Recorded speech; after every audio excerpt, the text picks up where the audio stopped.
Notes side में सामने रख दो, निकालो नोट्स, नोट्स में सूर्य वाला पार्ट निकाल के सामने रख लो।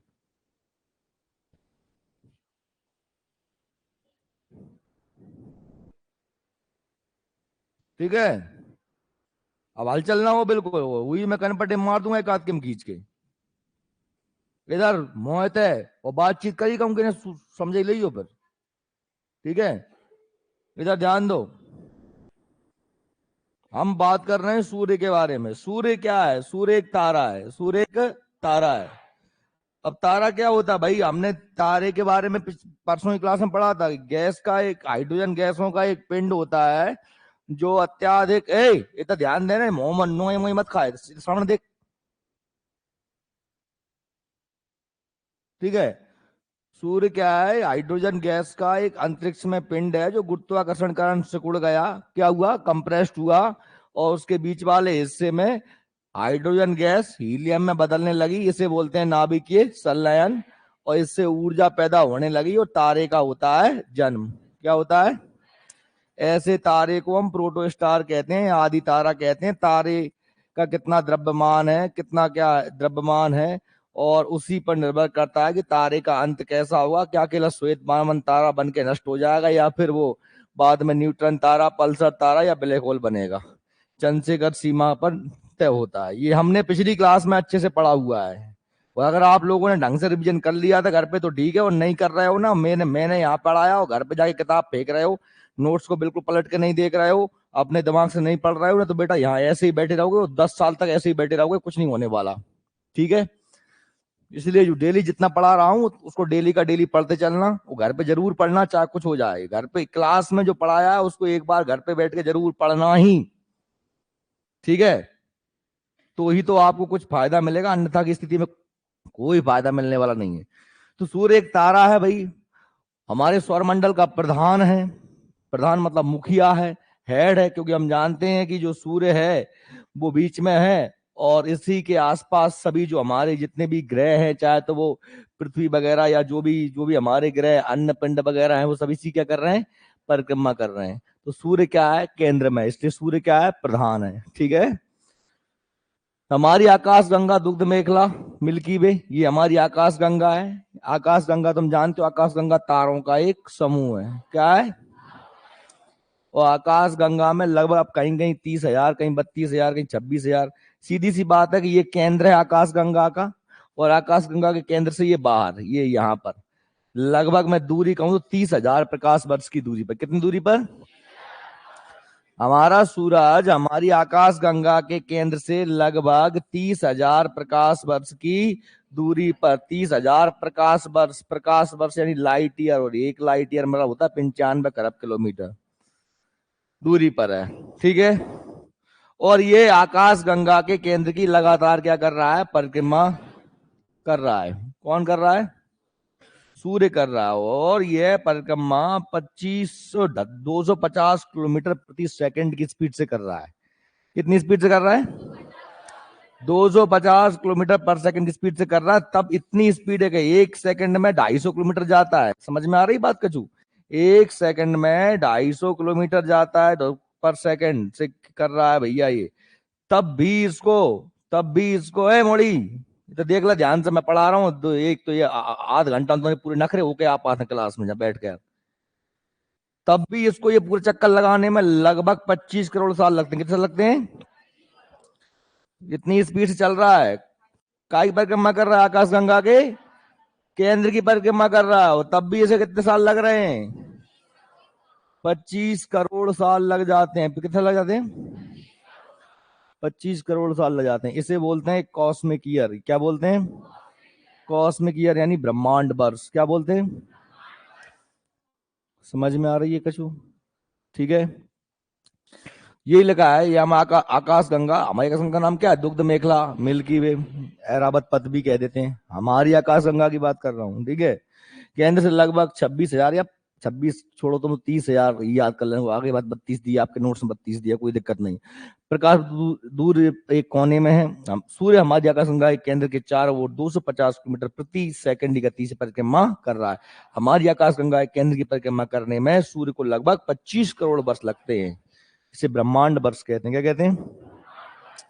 ठीक है। सूर्य अपने अक्ष पर पूर्व से पश्चिम की ओर घूमता है, ये महत्वपूर्ण है। सूर्य अपने अक्ष पर, अब अक्ष पर दो प्रकार की गतियां होती हैं हमारे अंतरिक्षीय पिंडों में। कितनी गतियां होती हैं? दो प्रकार।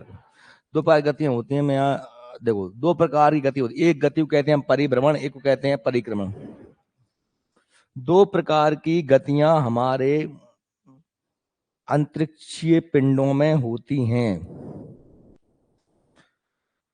एक को परिभ्रमण या रोटेशन कहते हैं, दूसरे को हम परिक्रमण या रेवोल्यूशन कहते हैं। इसे परिक्रमा भी कह सकते हैं। जैसे कि देखिए, मैंने कहा कि ये हमारी पृथ्वी है, ये पृथ्वी है, और ये पृथ्वी जो है, पृथ्वी खुद की धुरी पे ऐसे ऐसे घूम रही है। यानी कि ये जो इस तरीके से परिक्रमा कर रही है, इस तरीके से जो परिक्रमा कर रही है, इस गति को कहते हैं क्या?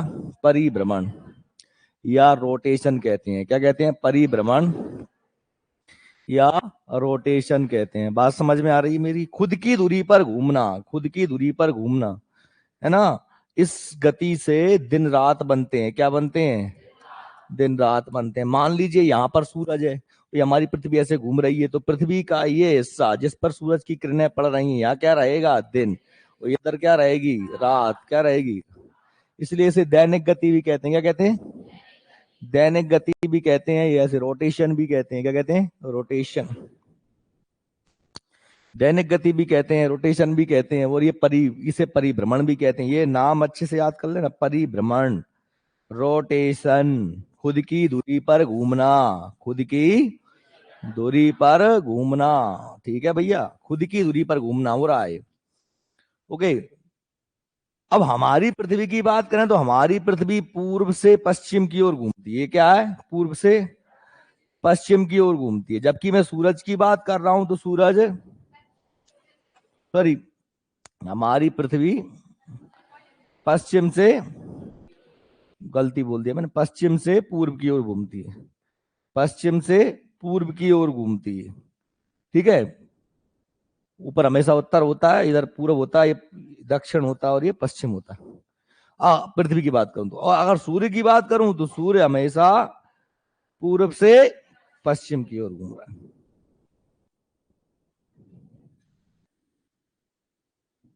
हाँ, ये तुम्हारी बुद्धि भ्रष्ट हो गई इसलिए दिखता है। क्यों दिखता है? मतलब एक बच्चों वाला क्वेश्चन नहीं किया, बिल्कुल एकदम छोटे छोटे बच्चों वाला क्वेश्चन, जो छोटे छोटे बच्चे होते हैं KG1 KG2 वाले, इधर से क्यों दिखता है? अरे तुम बस में बैठी हो, गुना जा रही हो, नीम का पेड़ खड़ा हुआ है, वो तुम्हारी तरफ आता हुआ तुम्हें दिखता कि नहीं दिखता है? तुम पृथ्वी पर बैठी हो, तुम पृथ्वी पर बैठी हो, है, पृथ्वी चल रही है, तो सूरज ही तुम्हें आता हुआ दिखाई देगा कि नहीं दिखाई देगा? बुद्धि काम कर रही कि नहीं कर रही?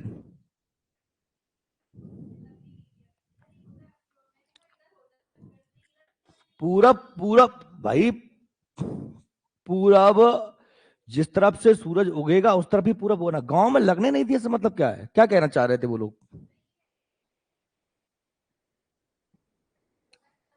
वो दिशाओं का भ्रम है। कभी कभी हमको ऐसा लगता है, हम जब नई जगह पहुंचते हैं यार, कि इधर तो, हमारे इधर तो सूरज इधर से निकलता है, यहां तो इधर से निकल रहा है। वो हमारी दिशाओं का भ्रम है। वो हम लोगों को, जैसे आपको यदि आंख बंद करके मैं घुमा दूं कमरे में और फिर छोड़ दूं, फिर तो फिर तुम्हें पता नहीं पड़ेगा किस तरफ कौन सी दिशा थी। तुमने सोचा था कुछ और, तुमको लग रहा है कि मैं चल रहा हूं गेट की तरफ, जबकि तुम चल रहे हो खिड़की की तरफ। ये हमारी दिशाओं का भ्रम है, ये हमारी गलती है ना। अब उसके लिए अगर वैज्ञानिक आप संयंत्र उपयोग करो, तो आप चुंबकीय घड़ी का प्रयोग करो। आप मोबाइल में जो हमारा ऐप होता है उसमें डाउनलोड कर लो, दिशाओं वाला ऐप होता है, सामने रखो मोबाइल को, अपने आप बताएगा कि इधर पूरब, इधर पश्चिम, इधर उत्तर, दक्षिण। तुम उनसे क्यों बहस कर रही थी? तुमने उनसे बहस की क्यों कि क्या हो रहा है, दिशा इस तरफ है किस तरफ है? ना तो उनके कहने से दिशा बदलेगी और ना तुम्हारे कहने से दिशा बदलेगी। दिशा तो जहां है वहीं रहेगी। क्या दिशा बदल सकती है? नहीं बदल सकती ना। अब आप लोगों को ऐसा लग रहा है कि भाई नहीं, इधर पूरब है, इधर पश्चिम है। तुम्हारे लगने से क्या होता है? तुमको तो कुछ भी लग सकता है। जो है उसको देखो। अब उसको जो है उसे जानने के कुछ वैलिड तरीके होते हैं, है ना। आप चुंबक की सुई को, चुंबक को लो, चुंबक को एक धागे में बांधो और स्वतंत्र लटका दो, अपने आप वो उत्तर दक्षिण दिशा में ठहर जाएगी। तो आपको जब दो दिशाएं मालूम चल जाएंगी, उत्तर दक्षिण, है ना, तो आप स्वाभाविक सी बात है, अगर आपको उत्तर मिल गया, उत्तर के बाएं क्या होता है? पूरब। उत्तर के दाएं क्या होता है? पश्चिम। उत्तर के सामने दक्षिण होता है। या फिर आप मोबाइल ऐप का उपयोग कर सकते हो, दिक सुई होती हैं, दिक सुइयां आती हैं, वो उसका प्रयोग कर सकते हो। हाँ, अनुमान ही लगाना है तो फिर तारों से लगाओ। कैसे लगाओ? तारों से लगाओ। अनुमान ही लगाना है तो सूरज से लगाओ। फिर जब नहीं पता, अनुमान ही लगाना है, तो फिर देखो सूरज किस तरफ से उग रहा है, तो जिस तरफ सूरज उग रहा है उस तरफ क्या है? पूरब। जिस तरफ डूब रहा है उस तरफ पश्चिम। ना सूरज देखना है, ना तारे देखना है, ना सुइयां देखना है, बस अनुमान लगाना है। हमको तो लगता है हमारे इधर तला है, तय है, वो तय सूरज उगता है। अरे झाड़ तैसे उग रहा है नीमतन से। ये कौन सी बात हुई? ऐसे थोड़ा ना होता है। ऐसे तो तुम तुम्हारे मन की मर्जी की मालिक हो, है ना। अगर यही क्वेश्चन तुम्हारा था तो मैंने ये बता दिया, और यदि ये कहे कि इधर से ही क्यों उगता है ना, तो फिर वो बात ये है कि हम बस में बैठे हैं तो हमको भाई, हम हमारी बस गुना तरफ जा रही है, तो जो पेड़ खड़ा हुआ है वो गुना से सुनर तरफ आता हुआ दिखाई दे रहा है हमको, है ना। देखते हैं खिड़की में से पेड़ हम हमारी तरफ आ रहा है, पेड़ थोड़ी चल रहा है, चल तो बस रही हूँ, लेकिन हमको आता हुआ दिखाई दे रहा है। क्यों दिखाई दे रहा है? क्योंकि हम चल रहे हैं, हम चल रहे हैं। ठीक है, बात समझ में आ रही है? मैं आपको दो गतियों के बारे में बता रहा था कि दो गतियां होती हैं। एक गति को हम परिभ्रमण या रोटेशन कहते हैं, दूसरी गति को हम परिक्रमण या रेवोल्यूशन कहते हैं। इस गति से अपनी धुरी पर घूमता है कोई भी पिंड और दिन और रात बनता है। इसे दैनिक गति भी कहते हैं, इसे अक्षीय गति भी कहते हैं।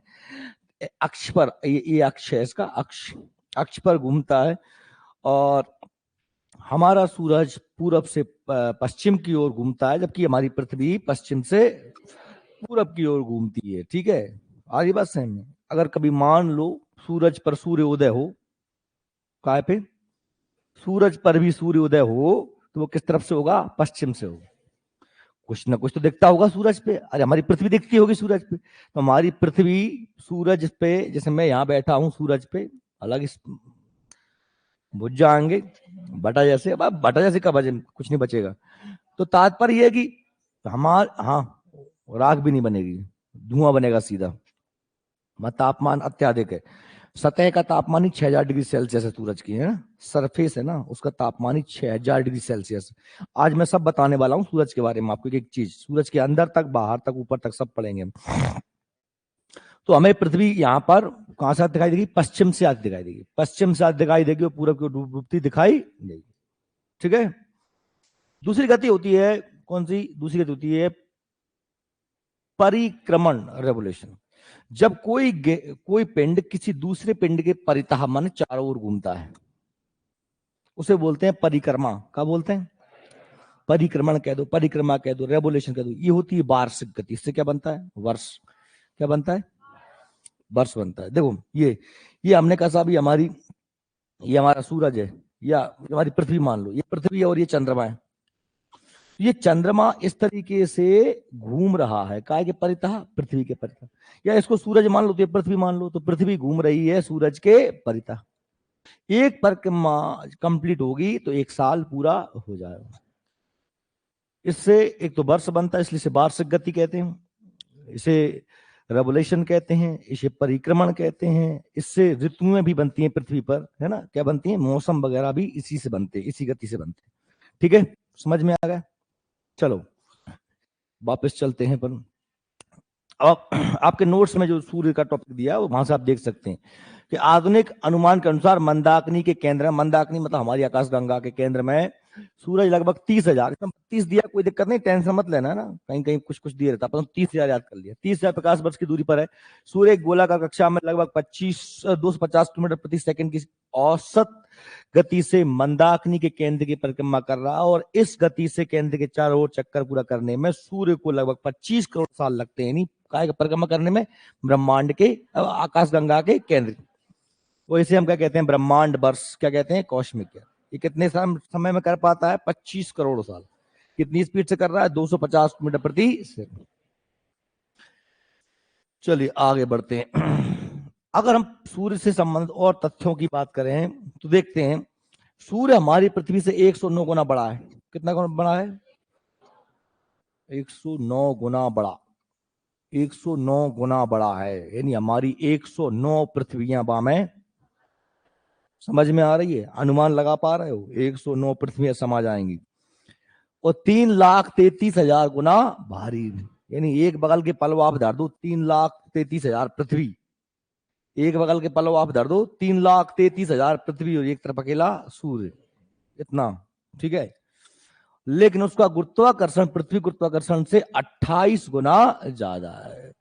इतना ज्यादा वजन होने के बावजूद गुरुत्वाकर्षण में कम डिफरेंस क्यों है, क्योंकि वह गैसीय पिंड है। क्या है, सूर्य कैसे बना हुआ है, गैसों से बना हुआ है। कैसे बना हुआ है, बात सही में आ रही, ठीक है। पृथ्वी सूर्य से 15 करोड़ किलोमीटर दूर है। अब ये भी एक बात है, इसको भी तो थोड़ा थोड़ा तुम देख सकते हो। जैसे मान लीजिए मैंने कहा ये हमारा सूरज है, ठीक, और ये हमारी पृथ्वी है, और पृथ्वी इस तरीके से परिक्रमा सूरज की करती है, ठीक है। ये हमारी पृथ्वी है। अब कभी तो ये पृथ्वी देखो पास है यहां पर, और कभी ये बहुत ज्यादा दूर है। ये दूरी जो है ये है 14,70,00,000 किलोमीटर, और ये दूरी है 15,20,00,000 किलोमीटर। क्योंकि इस परिक्रमा को कहते हैं दीर्घवृत्ताकार कक्षा। क्या कहते हैं, कभी दूर होती है कभी पास होती है ना। जब भी किसी वृत्त का केंद्र मध्य में ना होकर एक किनारे पर होता है, तो यहां पर दूरी कम होगी और ये दूरी ज्यादा होगी, उसे बोलते हैं दीर्घवृत्ताकार। क्या बोलते हैं, ठीक है, बात समझ में आ रही। तो भैया ये सूर्य है, ये कभी हमारी पृथ्वी दूर होती है कभी पास होती है। तो औसत दूरी की बात कर लेते हैं। क्या बात करते हैं, औसत। हालांकि हम आगे पढ़ेंगे कि ये दूर होती है तो इसे हम, ये पास जिसे बोलते हैं हम पेरीहीलियन। क्या बोलते हैं, पेरीहीलियन, पेरीहीलियन कहते हैं। जब पास होते जिसे बोलते हैं एपीहीलियन, एपीहीलियन बोलते हैं। आगे पढ़ेंगे अपन पृथ्वी सौर एक संबंध पढ़ेंगे तब, है ना। अभी देखें तो हम पृथ्वी और सूर्य के बीच में जो पृथ्वी की जो दूरी है, अब न्यूनतम तो 14,70,00,000 किलोमीटर है, अधिकतम 15,20,00,000 किलोमीटर है। हम एवरेज निकाल लेंगे तो 14,95,00,000 के आसपास आ जाता है। कितना जाता है, 14,95,00,000 किलोमीटर। यानी 14,95,00,000 क्या मतलब, मैं इसको 15 करोड़ ही मान लेता हूँ। कितना मान लेता हूँ, 15 करोड़। तो हमारे पृथ्वी और सूर्य की औसत दूरी कितनी है, 15 करोड़ किलोमीटर। कितनी है, 15 करोड़ किलोमीटर। ओके। अब जिसका प्रकाश पृथ्वी पर 8 मिनट 16 सेकंड में पहुंच जाता है। अब आपको पता है प्रकाश निर्वात में 3 लाख किलोमीटर प्रति सेकंड की स्पीड से गति करता है। कितनी गति करता है, 3 लाख किलोमीटर प्रति सेकंड चलता है प्रकाश, लाइट। तब भी प्रकाश को सूरज से पृथ्वी तक आने में 8 मिनट 16 सेकंड का समय, अंडरलाइन कर लेना, वेरी मोस्ट है ना। कहीं कहीं आपको 8 मिनट 20 सेकंड मिलेगा, कुछ मिलेगा। तो ये भी आप दिमाग में रख सकते हो कि दूरी फिक्स थोड़ी ना है, दूरी कभी कम कभी ज्यादा, तो इसलिए टाइम थोड़ा कम ज्यादा सेकंड पल्स में इधर उधर हो जाता है, इतना ज्यादा प्रभाव नहीं पड़ता। ओके, ठीक है। सूर्य की आयु 5 अरब वर्ष है। आपको मैंने बताया था कि लैपलास की निहारिका सिद्धांत के अनुसार लगभग आज से 4.5 अरब साल पहले एक निहारिका सिकुड़ी और बीच के भाग से क्या बना था, सूर्य बना। यानी आज से कितने साल पहले बनाया सूरज, 5.5 अरब, 5.5 अरब। और इतने ही साल बाद ये नष्ट हो जाए। यानी हमारे सौर मंडल की पूरी उम्र कितनी हो गई, 10 अरब। कितनी हो गई, समझ में आ रही कचू, लेट का आया हुआ तू, झटका से ले रहा हूं, लेट का आया हूं। इसका व्यास 13,91,016 किलोमीटर है ना, 13,91,16 किलोमीटर। व्यास, व्यास तो जानते हो ना, किसी भी वृत्त के केंद्र से होकर गुजरने वाली रेखा क्या कहलाती है? व्यास, है ना। सूर्य के रासायनिक संगठन में, सूर्य में क्या क्या मटेरियल है? सूर्य में अगर बात करें तो 71% क्या है? हाइड्रोजन। क्या है? हाइड्रोजन। 26% क्या है? हीलियम। तो ये हाइड्रोजन लगातार कायम बदल रही है, हीलियम। 2.5% लिथियम यूरेनियम जैसे भारी तत्व, यानी अन्य तत्व में कार्बन, लोहा, लिथियम या यूरेनियम जो भी, कितने? मात्र 2.5%। मेनली क्या है? हाइड्रोजन और हीलियम। 71% hydrogen, 26% helium. नाभिक के संलयन द्वारा हाइड्रोजन का हीलियम में रूपांतरण होता है। ठीक है। यह प्रक्रिया सूर्य की ऊर्जा का मुख्य स्रोत है। कौन सी प्रक्रिया? नाभिकीय संलयन। हाइड्रोजन का हीलियम में ट्रांसफर ही क्या कहलाता है? संलयन। क्या कहलाता है? नाभिकीय संलयन। और इसी प्रक्रिया से क्या मिलती है? ऊर्जा। और तभी सूर्य चमक रहा है। सूर्य की चमक कैसे आती है? इसी नाभिकीय संलयन से। ठीक है, समझ में आ रही? सूर्य की संरचना को छह छह वर्गीकृत में, मतलब 6 परतों में बांटा है। सूर्य के, हम अगर पूरे सूर्य को पढ़ें तो सूरज में जितनी भी संरचना है, जितना भी है, उसमें हमने 6 पार्ट में बांटा हुआ है। 6 पार्ट उसके कौन कौन से? देखिए, सबसे पहला उसका जो अंदर वाला भाग है उसे बोलते हैं हम क्या? क्रोड। क्या बोलते हैं? क्रोड बोलते हैं, केंद्र बोलते हैं, बात एक ही है। दूसरा उसका जो भाग आता है वो आता है विकिरण मंडल। क्या आता है? जहां से किरणें निकलती हैं। क्या निकलती हैं? किरणें। ये किरणें, इसे हम बोलते हैं क्या? इसे हम बोलते हैं विकिरण, रेडिएशन जोन, विकिरण मंडल। क्या बोलते हैं? ये है विकिरण मंडल, विकिरण मंडल, विकिरण मंडल। इसके बाद में इसका जो अगला हिस्सा आता है वो आता है, इसका जो अगला हिस्सा आता है वो आता है संवहन क्षेत्र। क्या आता है? संवहन क्षेत्र। क्या आता है? संवहन क्षेत्र। ये आता है संवहन क्षेत्र। संवहन क्षेत्र, संवहन क्षेत्र, कन्वेंशन जोन। इसका मतलब होता है कि ये जो है सूर्य की किरणें जो यहाँ बन रही हैं उन्हें सतह तक लेके आता है। और जो हमको दिखाई देता है बाहर वाला पार्ट, उसे हम बोलते हैं क्या? फोटोस्फीयर। फोटोस्फीयर, दृश्य मंडल या प्रकाश मंडल जो हमको दिखाई देता है। ये वाला हिस्सा क्या कहलाता है? ये वाला हिस्सा कहलाता है फोटोस्फीयर। क्या कहलाता है? फोटोस्फीयर। ये जो बाहर वाला हिस्सा है जो हमको दिखाई देता है, इसका नाम है फोटोस्फीयर। क्या नाम है? फोटोस्फीयर। फोटोस्फीयर या प्रकाश मंडल, या प्रकाश मंडल।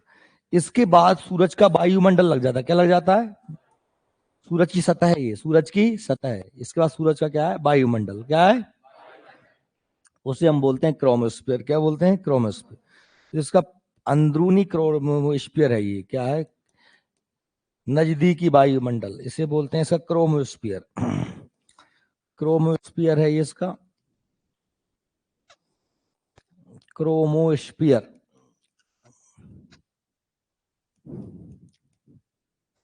और इसका लास्ट वाला भाग है जो इसका बाहर की चमक है, आभा है, उसे बोलते हैं हम क्या? कोरोना। क्या बोलते हैं? ये कोरोना, ये मत समझ लेना तुम कोरोना बीमारी हो कोरोना। ये वाला कोरोना मतलब इसका आखिरी भाग, आखिरी जो आभा होती है, चमक होती है, उसे बोलते हैं क्या? कोरोना। कोरोना। तो सूरज के कुल कितने पार्ट हैं? 6 पार्ट। 3 अंदर वाले, 3 बाहर वाले। अंदर वाले क्रोड, विकिरण, संवहन, फोटोस्फीयर, क्रोमोस्फीयर, कोरोना। समझ में आ रही? अच्छा देख लो एक बार मन लगा के, लक्षण से, नहीं काट के पार पकड़ कर दूं जय में। क्रोड, विकिरण मंडल, संवहन मंडल, फोटोस्फीयर, क्रोमोस्फीयर, कोरोना। कितने पार्ट हैं? 6 पार्ट हैं, 6 पार्ट। जा नीचे करत को यार, मैं जा ऊंचू कर परेशान हूं। नीचे सर रखे, नीचे मत करियो क्या है? अब तू ना ही कर दी है कि सर मना करके जा नीचे मत करना।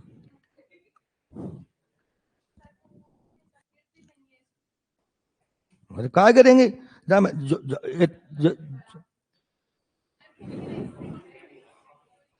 कैमरा में नहीं दिखा यार, मेरा बेड तक नहीं पाऊं चक्कर में।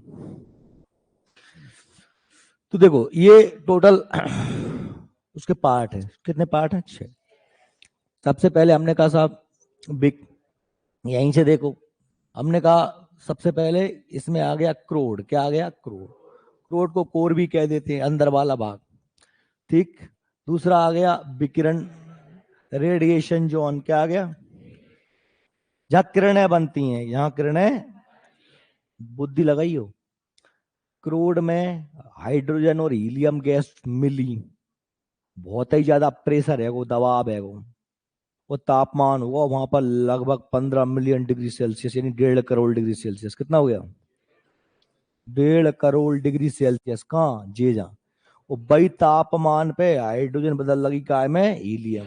और जब हाइड्रोजन हीलियम में बदली तो क्या पैदा भाई? ऊर्जा। अब ऊर्जा किस रूप में पैदा होगी? किरणों के रूप में। क्या के रूप में? तो फिर जो अगलो मंडल का पैदा हो जाएगा, समझ में आ गया? जो कौन मंडल पैदा होगा वो। अब किरणें बन गई, लेकिन वे किरणें ने ऊपर तक, जहां तक लेके को आएगा, सतह तक लेके कौन आएगा? ये सतह है, सतह तक लेके कौन आएगा? तो संवहन। कौन लेके आएगा? संवहन लेके आएगा। कौन लेके आएगा? संवहन। यानी ये संवहन मंडल, ये है संवहन। तो ये संवहन मंडल क्या करेगा? किरणों को ऊपर तक लेके आएगा, किरणों को ऊपर तक लेके आएगा। संवहन तुम जानते ही हो ना, संवहन पढ़ाया तुम लोगों को, फिजिक्स में, केमिस्ट्री में ही पढ़ाया संवहन, है ना? जैसे कि भगवानी का पानी गर्म होता है ना, ये पानी भगवानी भरी है, इसमें पानी भरा हुआ है, बताया था आपको? नहीं बताया? ये पानी भरा हुआ है, नीचे मैंने जला दी आग, नीचे आग जला दी, तो आग जला दी तो ये नीचे जो तलहटी गर्म होगी, और तलहटी से लगा हुआ पानी गर्म होगा, और ये पानी गर्म होकर ऊंचा हल्का होगा, हल्का होके ऊंचा उठेगा, ऊपर का पानी कहाँ आएगा? नीचे। यही चलता है ना, पानी खटकता है भगोनिया में, नीचे की तलहटी को पानी गर्म भाव, हल्का हुआ ऊंचो उठो, ऊंचो पानी नीचे आओ, ऐसे पूरा पानी गर्म हो जाता है। ऐसे ही यहाँ ऊर्जा बनी, यहां तक गई, ठंडी गैस है नीचे पहुंच गई, बेभा गर्म हो गई, इस तरीके से चलता रहता। समझ में आ रही है? अब ये हमको दिखाई देता है हिस्सा, कौन सा दिखाई देता है? ये वाला हिस्सा। हम जो देखते हैं ना सूरज को, हमको यही दिखाई देता है, फोटो दृश्य। ठीक है। और ये तो सूरज क्या है? ये वायुमंडल है। सूरज क्या है? ये कौन? तो क्रोमोस्फीयर और कोरोना दोनों क्या है? सूरज के वायुमंडल। ये हमको दिखाई नहीं देते, ये सूरज के वायुमंडल है। क्या है ये? मतलब थोड़ी बहुत झलक दिखाई देती है, खास तौर पे जब ग्रहण लगता है तब हमको दिखाई देता है कोरोना। जैसे मान लीजिए एक बल्ब के सामने में एक उंगली ले आऊं, तो उसके आसपास लाइट सी दिखाई नहीं देती मुझे, है ना? तो वो जो लाइट है, वो क्या है? कोरोना। क्या है? बैठो, बिठा लीजिए साधना। तो देखो, अब तुम जाए देखो ध्यान से, देखियो कि अब ये 6 हिस्सा हो गए सूरज के, कौन कौन से हो गए? क्रोड, विकिरण मंडल, संवहन मंडल, कोरोना एक्रीट और क्रोमोस्फीयर, सबसे बाहर वाला कोरोना। ठीक है, समझ गए? यहां तक कोई दिक्कत नहीं? अब चलो ठीक है, हम ये कह रहे हैं कि वर्ण मंडल, यह सबसे ऊपर वाला मंडल है इसका, है ना? यह प्रकाश मंडल के ऊपर का आवरण होता है, इसे सूर्य का वायुमंडल भी कहते हैं। ये बाहर वाला हिस्सा, कौन सा वाला? ये पीला पीला बनाया है मैंने, ये बाहर वाला हिस्सा। ठीक है। अब देखो, इसको थोड़ा आगे देखते हैं, इसको थोड़ा और डिटेल में समझ सकते हो आप। अगर हम सूर्य को बीच में से काट दें, क्या कर दें? ये सूरज था, इसको मैंने बीच में से कट लगा दिया, ये जैसे अपन तरबूजे काट देते ना चाकू से, एक टुकड़ा निकाल के अलग कर दिया, तो अंदर सबसे मुझे क्या मिलेगा? केंद्र। क्या मिलेगा? जहां पर प्रकाश, जहां पर एनर्जी बन रही है हाइड्रोजन हीलियम में। फिर उसके बाद में क्या मिलेगा मुझे? विकिरण मंडल, विकिरण मेखिला। ठीक है। विकिरण मंडल और संवहनी मेखला के बीच में एक जो हमें मिलती है, टैकोक्लाइन, टैकोक्लाइन एक लाइन मिलती है, टैकोक्लाइन। वास्तव में ये इलाके में किरणें ही किरणें भरी हुई हैं, और ये किरणें आनी कहां पर है? यहां पे आनी है, सतह पे। सतह ये सूरज की सतह कहां है? ये पूरा सूरज है, बीच में से काटा है मैंने, बुद्धि लगा के सोचना, है ना? ये सतह पे आना, लेकिन आएगी काय के माध्यम से? अब यहां बन रही है, ये किरणें जमा हो गई हैं, ये जो संवहन है, ये इस माध्यम से ऊपर तक आ रही हैं। समझ में आ रही है?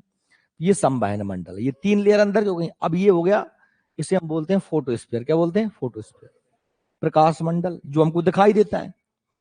और इसके बाद फिर ये जो हल्का हल्का चमक रहा है, ये इसका क्या हो गया? ये इसका क्रोमोस्फीयर। क्या हो गया? जहां पर ये सौर ज्वालाएं वगैरह हैं, जहां तक चमक रहा है नजदीक, ये क्या है? और जो बाहर तक इसकी लाइट है थोड़ी बहुत, ये है क्या? कोरोना। क्या है? कोरोना। Chromosphere, corona. ये photosphere, chromosphere, corona. Photosphere, chromosphere, corona. Core, radiation, विकिरण और संवहन।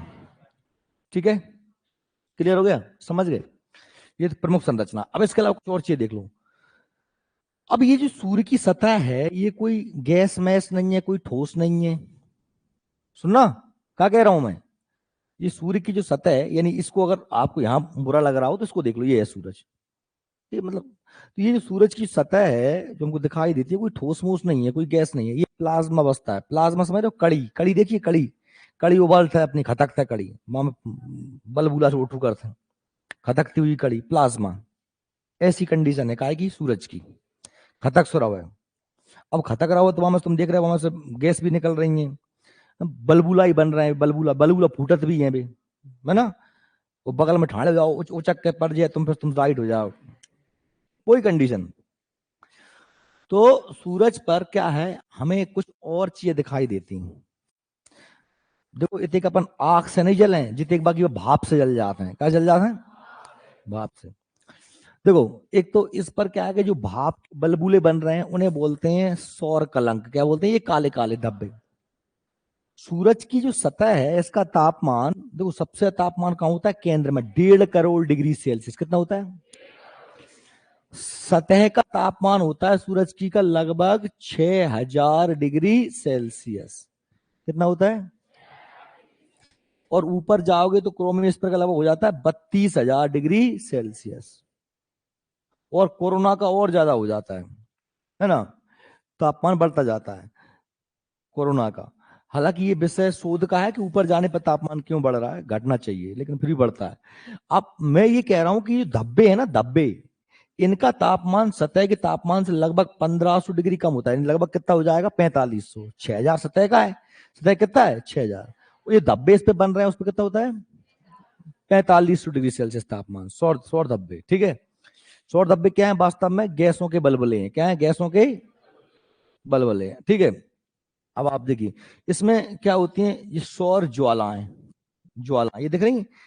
ये कुछ समझ में आ रहा है कि दिख रहा है? ये एकदम क्या होता है, जब खटक रही है चीज तो कम उचक जाएगा ना, सीधी सी बात है। तो जो लावा या जो गर्म हवा है, वो सूरज के वायुमंडल में उड़ जाती हैं, तो उन्हें क्या बोलते हैं? सौर ज्वालाएं। क्या बोलते हैं? सौर। ये ज्वालाएं हर 11वें वर्ष में बढ़ जाती हैं। इनके बढ़ने से हमारी पृथ्वी पर प्रभाव पड़ता है, क्योंकि देखो बच्चों, ध्यान रख लेना, हम भी कहाँ हैं? हम इस सूरज के वायुमंडल में ही तो हैं। हम हैं कहाँ? हम, ये हमारी पृथ्वी इसकी परिक्रमा कर रही है। लोग, अगर ये जो उचकती हैं, ये जो आंधियां आती हैं, सौर ज्वालाएं हैं या सौर आंधियां हैं, तो ये कहीं ना कहीं हमारे सूरज, हमारे वायुमंडल को भी क्या करती हैं? प्रभावित। हमारे रेडियो, हमारे टेलीविजन, हमारे मोबाइल वगैरह भी इससे क्या होते हैं? प्रभावित होते हैं। हमारा पूरा का पूरा जो आयन मंडल में जो हमने सैटेलाइट्स फिक्स किए हुए हैं ना, आयन मंडल में किए ना, हमारे मोबाइल मोबाइल कहाँ से चलते हैं? सैटेलाइट हमने कहाँ सेट कर रखे हैं? आयन मंडल में। वो सारे सिस्टम गड़बड़ हो जाते हैं, काय से? इन सौर आंधियों वगैरह से। आ रही बात समझ में कचू मेरी? है ना? मैंने पहले ही कहा है कि भूगोल व्यक्ति समझदार व्यक्तियों का विषय है, ढो ढंगर टाइप के आइटमों का नहीं है, जो सोते रहते हैं, जो नींद में बैठे हैं, नशा में बैठे हैं, उनके लिए कतई नहीं है। वो तो फिर घर पे बैठो। दिमाग लगाना पड़ता है, यहाँ आपको सोचना पड़ता है, अपने दिमाग को थोड़ा एक्टिव मोड में रखना पड़ता है ना। तुम सोचोगे नहीं वैसे ऐसे ही जाएगा, नहीं, कतई नहीं आएगा। ये सीखने का विषय है। रट्टा मान लो वो अलग विषय है कि भाई ठीक है, सूरज के चार, हमने के 4 लेयर हो गए, 6 लेयर हो गई, 3 अंदर वाली, 3 बाहर वाली, वो अलग विषय। लेकिन समझना, रटने के, रटना तो पड़ेगा ही आपको भी एग्जाम में, तो वो आपको जो आने आनी है। अब सौर ज्वालाएं, सौर धब्बे, ठीक है, सौर आंधियां, तो ये भी चीजें हैं। चलिए अब इनको एक एक को हम पढ़ेंगे। सूर्य के केंद्र का तापमान 15 मिलियन डिग्री सेल्सियस है। कोई दिक्कत? बताया था मैंने क्यों, क्योंकि यहां पर बहुत ज्यादा प्रेशर है, अंदर वाली बात हो रही। नाभिकीय संलयन के अनुकूल है, क्योंकि तभी तो क्या हो पाएगा, नाभिकीय संलयन। नाभिकीय संलयन मतलब हाइड्रोजन का आयन बदलेगी हीलियम। कहां? कहां? केंद्र में, यहां भीतर है जी, जहां है। ठीक। सूर्य के केंद्र का तापमान बाह्य परत प्रकाश मंडल से काफी अधिक होता है। बाह्य परत कितना था? 6000 डिग्री सेल्सियस। इसका अंदर कितना? 1.5 करोड़ डिग्री सेल्सियस। कितना अंतर हो गया? कितना अंतर हो गया? ठीक है। अब सूर्य का जो भाग हमें दृष्टिगोचर होता है उसे हम प्रकाश मंडल कहते हैं। क्या कहते हैं? प्रकाश मंडल कहते हैं। इसका तापमान लगभग 5500 डिग्री सेल्सियस या 6000 डिग्री सेल्सियस। अब लड़ना मत, अभी 6000 कह रहे थे, अब 5500 के लगे।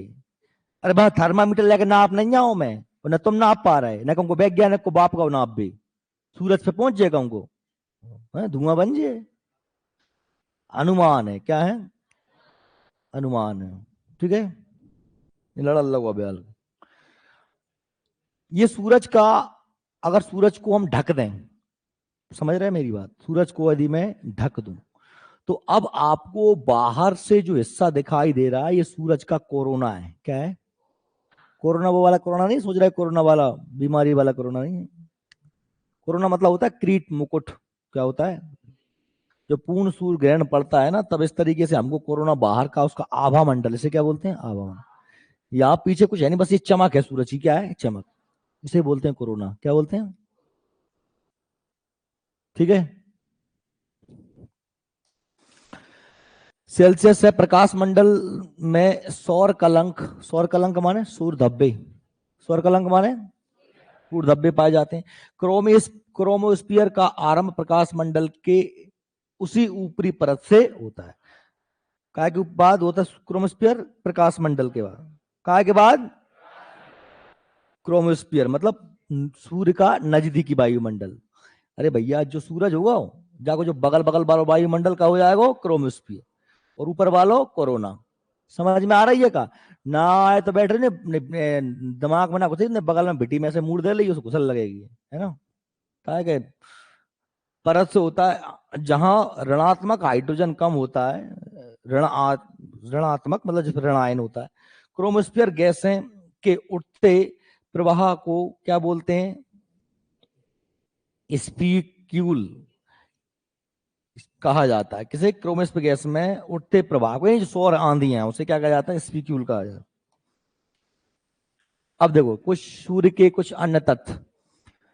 मैंने क्या कहा था कि सूरज अपनी दूरी पे भी घूमता है, और सूरज ब्रह्मांड आकाशगंगा के केंद्र की परिक्रमा भी करता है।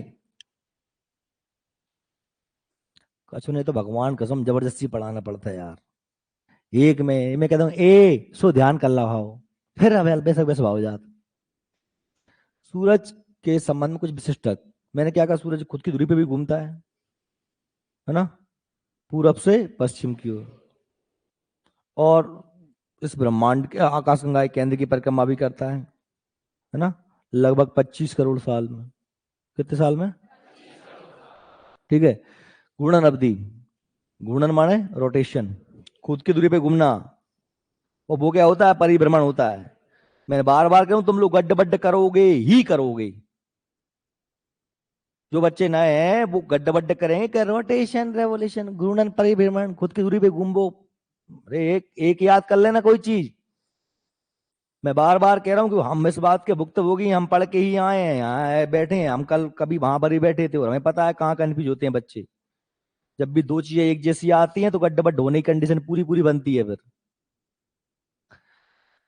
25.38 दिन में भूमध्य रेखा के सापेक्ष और 33 दिन में ध्रुवों के सापेक्ष। मतलब अब चूंकि इतना बड़ा है तो वो अलग अलग टाइम लग जाते हैं पूरे को घूमने में। बीच में घूमने में टाइम लगता है 25 दिन, यानी स्पीड ज्यादा है भूमध्य रेखा पर, और ध्रुवों पर स्पीड थोड़ी सी कम है, 33 दिन लग जाते हैं। ठीक है। सूर्य की आयु लगभग 5 बिलियन वर्ष, 5 अरब वर्ष। बिलियन माने अरब होता है, मिलियन मान 10 लाख होता है, ये तो जानते हो ना। ठीक है। कुछ भला आदमी ना जानता हो। 1 मिलियन माने 10 का होगा साधना? Million, billion. 1 मिलियन बराबर 10 लाख, और 1 बिलियन मारा 1 अरब। 1 बिलियन 1 अरब, 1 मिलियन 10 लाख। आ गई समझ? ठीक है। पृथ्वी से सूर्य का प्रकाश, सूरज को प्रकाश से पृथ्वी आने को कितना टाइम लगता है? 8 मिनट 16। सूर्य के प्रकाश की चाल कितनी है? 3 लाख किलोमीटर प्रति सेकंड। कितनी है?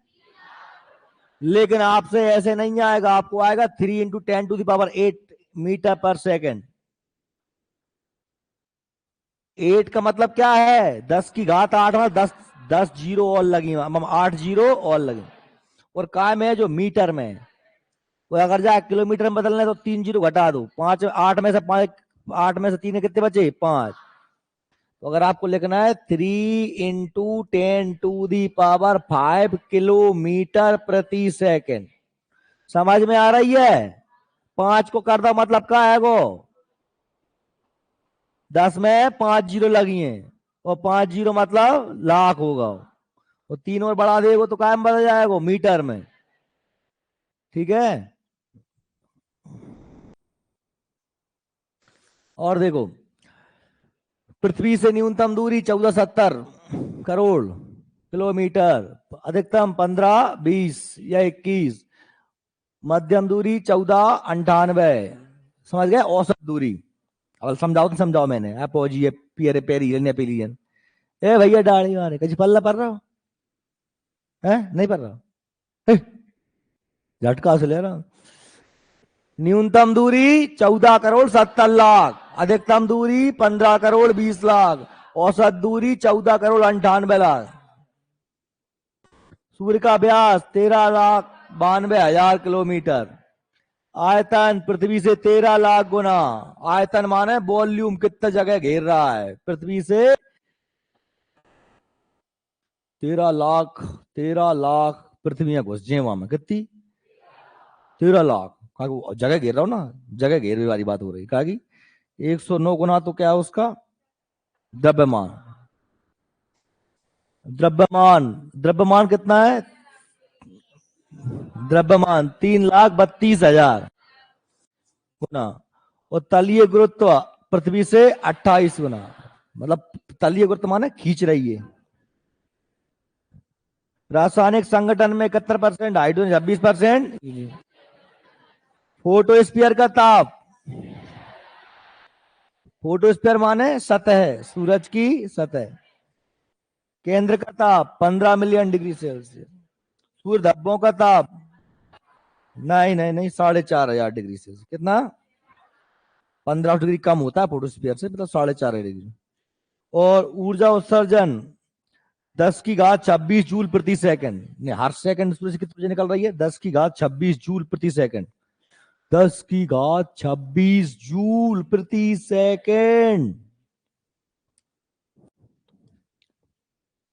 सूर्य संरचना, सूर्य के केंद्र से धरातल तक 3 स्तर प्राप्त होते हैं, जिनका विवरण निम्नानुसार है। सूर्य की सतह से धरातल की ओर जाएंगे तो 3 लेयर मिलती हैं। पहली लेयर अंदर वाली सबसे नीचे वाली क्या होती है? केंद्र। यह सूर्य का केंद्रीय भाग है, भीतर है बिल्कुल गुठली, सूरज की गुठली, जिसका व्यास लगभग 3.48 लाख किलोमीटर होता है। यहाँ पर तापमान लगभग 15 मिलियन, यानी कि 1.5 करोड़ डिग्री सेल्सियस। कहां पर? केंद्र में डिग्री होता है। इस ताप पर परमाणु का विभाजन इलेक्ट्रॉन एवं नाभिक में होता है, जिससे प्लाविका का निर्माण होता है, प्लाज्मा भी बनता है।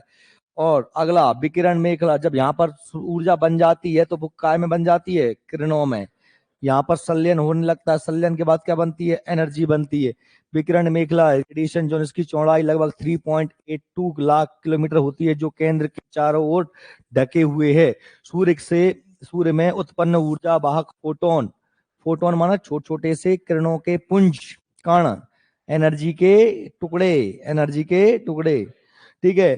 फोटोन एक्स एवं गामा किरणें सघन माने घनी गैसीय मेखला से होकर गुजरती हैं, यानी कि किरणें ऊपर की ओर आती हैं बेटा, जो होगा केंद्र, जाके ऊपर होगा ये रेडिएशन विकिरण मेखला, इसके बाद संवहन, और फिर जो आ जाएगा अपनों का जो सूरज होगा फोटोस्फीयर, जो ये अपन दिखाई देता है, जो क्या होगा अपना सूरज। समझ में आ रही का? जहां बनेगो प्रकाश, जहां से आएगो, जहां मतलब जहां किरणें विकिरण इकट्ठी होंगी, ऊपर ये इस तरीके से ऊपर की ओर आएगा, है ना, ये ऊपर की ओर लेके आएगा और इस पे हमको दिखाई देगा। समझ में आ रही है? कोई ना आए तो पूछ लीजिए, तो मैं तारी के नहीं ऐसी बैठे रहे उन्हें। संवहनी मेखला कन्वेंशन जोन, समझ गए? गर्म नीचे की ऊर्जा को ऊपर तक छोड़ देने का काम करता है केवल, है ठीक है। यह मेखला विकिरण मेखला को घेरे हुए है, यह मेखला विकिरण मेखला को घेरे हुए है। इसकी मोटाई 1.39 लाख किलोमीटर है, जो सूर्य के तीसरे स्तर का निर्माण करती है, और यह परत कोशिकाओं का निर्माण, कोशिका मतलब अरे केशिकाओं लेयर से निर्मित है। नीचे बड़ी तथा ऊपर छोटी छोटी केशिकाएं पाई जाती हैं। इन्हीं कोशिकाओं से होकर सौर ऊर्जा बाहर निकलती है। अब इसके बाद आती हैं सौर ज्वालाएं। अब सुनो, अपन काय पे आ गए? सतह पे आ गए। काय पे आ गए? फोटोस्फीयर पे, जो अपन दिखाई देता है सूरज, वहां पे आ गए। अब वहां पे हमने कहा धब्बे भी हैं, वहां सौर ज्वाला भी हैं, सौर आंधियां भी हैं, सौर नफर रेखाएं भी हैं, मतलब बहुत सारी चीजें हैं। सतह पर खटकती हुई सतह है, काय की? सूरज की सतह है, सूरज की। समझ में आ रही? आ रही है? नहीं आ रही? जाला ही नहीं बीच में बारे जाए तू ही। हाँ हाँ, जोई जोई।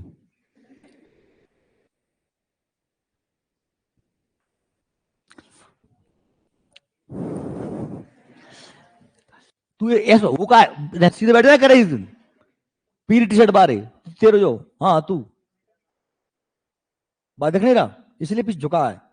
तो जब पीछे वाले बैठे तो सही में आ रही, जस पीछे वाले बाप वो तक आ देख रहा हूं, सही में आ रही? सही में भगवान के मैं पूछ लूंगा भैया। चल बता, सूरज के सबसे अंदर अंदर की परत को क्या कहते हैं? सूरज की सबसे भीतर की परत क्या होती है? केंद्र। और केंद्र से बाहर? केंद्र से बाहर, केंद्र के बाद क्या आती है? बाघ बाद कुल कितनी परत होती हैं? हैं? तो फिर तू सो रहा हुआ का?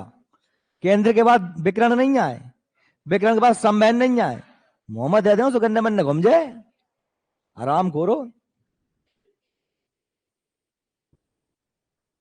ऐसे मुलाक बैठे रहते सो करते हैं, समझा रहे हैं हम, पगल आ रहे हैं, चला चला के। हाँ मुंह दुखल लगो। सौर ज्वालाएं, ए पीछे हंसला हो जाए तो सीधी बैठ जा कर, सीधी करके तो देख लेता है। सौर ज्वालाएं बाहरी सतह से उठने वाली लपटें, सूरज की बाहरी सतह से उठने वाली लपटें सौर ज्वालाएं कहलाती हैं। इनकी ऊंचाई लगभग कितने? इकाई, दहाई, सैकड़ा, हजार, 10,000, लाख, 10 लाख। 10 लाख किलोमीटर सूरज सतह से 10 लाख किलोमीटर तक ये पवने जाती हैं। कौन सी पहुंच जा तक पहुंच होती है? सौर पवन सूर्य के कोरोना से निकलने वाली प्रोटॉन्स हाइड्रोजन अणुओं की नाभिक की धाराएं जो सौर पवन कहलाती, ये सौर पवनें ही हमारे वायुमंडल को प्रभावित करती हैं। सौर पवन भी, सौर पवन है, हाइड्रोजन गैस के बादल टाइप होते हैं, एकदम हवा उठते हैं, वो हर प्रत्येक 11वें वर्ष में बढ़ जाती हैं। ये हमारे पृथ्वी के संचार व्यवस्था को ध्वस्त करती हैं। संचार व्यवस्था, कम्युनिकेशन सिस्टम, समझ रहा है मेरी बात है? मोबाइल, टीवी वगैरह, मौसम की जानकारी, सैटेलाइट। ध्रुवीय ज्योति, बस इसको लास्ट पढ़ लें। ध्रुवीय ज्योति मतलब क्या होता है बेटा प्यारो? तो मैं तुम्हें समझा देता हूं क्या होता है।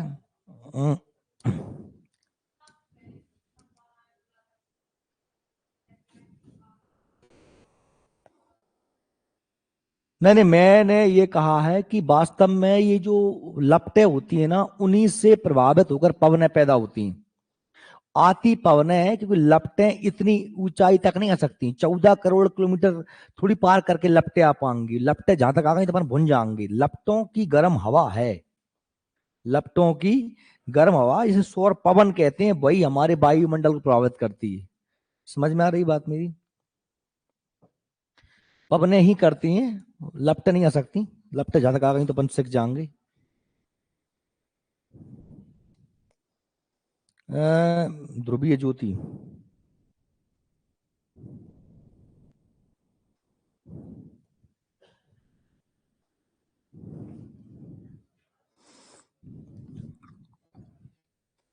देखो क्या होता है, दिख रहा है? ये आपको ये अपनी पृथ्वी देखो, इसको देखो, ये अपनी पृथ्वी के ऊपर की वायुमंडल है। जब सौर पवनें जब हमारे वायुमंडल में ऊपर प्रवेश करती है ना, तो प्रवेश करती हैं तो उत्तरी ध्रुव पर, पृथ्वी के उत्तरी ध्रुव पर या दक्षिण ध्रुव पर। ये ऊपर अपन जहां लाइट जल रही है, अपन जहां बैठे हैं लाइट जल रही है, जहां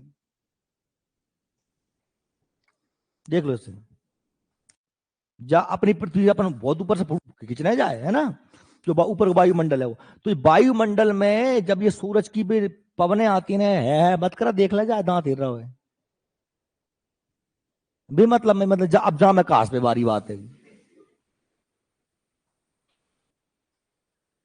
तो सौर पवनें आती है ना, तो जो आके रंग बिरंगी चमकती है, आयनीकृत हो जाती हैं, क्या हो जाती हैं?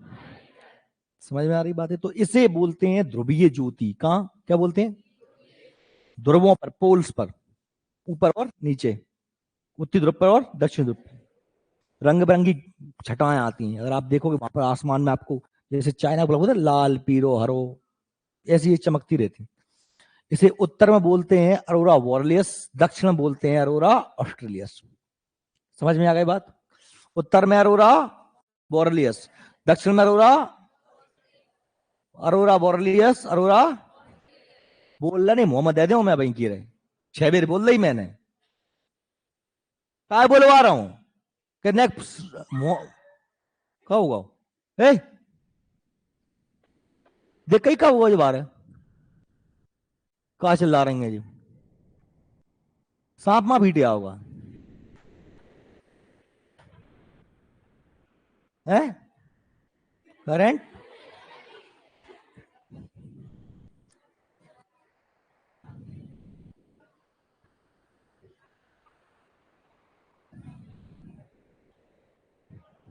हे घबराए, तो अरोरा सुनना, उत्तरी ध्रुव में अरोरा वॉरलियस, नीचे अरोरा ऑस्ट्रेलियस का, ऊपर वॉरलियस, नीचे ऑस्ट्रेलिया है, वो नीचे का आएगा ऑस्ट्रेलिया। एक के लिए याद कर लो, अरोरा ऑस्ट्रेलियस। ये क्या आएंगी? ये है ध्रुवीय प्रकाश, ध्रुवीय ज्योति। क्या है? सौर पवन हो गए, इसके बाद देखो आ गए ध्रुवीय ज्योति। उत्तर ध्रुव पर अरोरा बोरियलिस तथा दक्षिण ध्रुव पर अरोरा ऑस्ट्रेलियस के नजारे जो रोशनी की बरसात का आभास करवाते हैं, वायुमंडल और सौर पवनों के घर्षण से पैदा, कहां से पैदा होते हैं? हमारा वायुमंडल और सूरज की ये घर्षण से क्या पैदा होती है? रंग बिरंगी प्रकाश, उसे ध्रुवीय ज्योति। दक्षिण में अरोरा ऑस्ट्रेलियस, उत्तर में अरोरा। समझ में आ रही है? सौर वर्ष हमारा सूर्य पृथ्वी की भांति अपनी मंदाग्नि परिक्रमा लगभग 250 मिलियन वर्ष, 25 करोड़ साल में वर्ष में करता है। इसे क्या बोलते हैं? सौर वर्ष, कॉस्मिक ईयर, ब्रह्मांड वर्ष बोलते हैं। सौर परिभ्रमण, सूरज परिक्रमा कर रहा है काय की? आकाश गंगा के केंद्र की। ठीक है, जा तुम पढ़ लेना। रेडियो फेटा, ये सब वही चीजें हैं, तुम पढ़ लेना, अब इसमें कुछ नहीं। सूर्य एक रक्तदान, अब कल पढ़ लेंगे अपन, थोड़ा बहुत रह गया, कुछ नहीं, बस खत्म हो गया वो, तब तो समझने वाली थी। फिर इसको पढ़ लेना तुम, नोट्स में दिया आगे, सूरज कंप्लीट कर दिया मैंने आपका।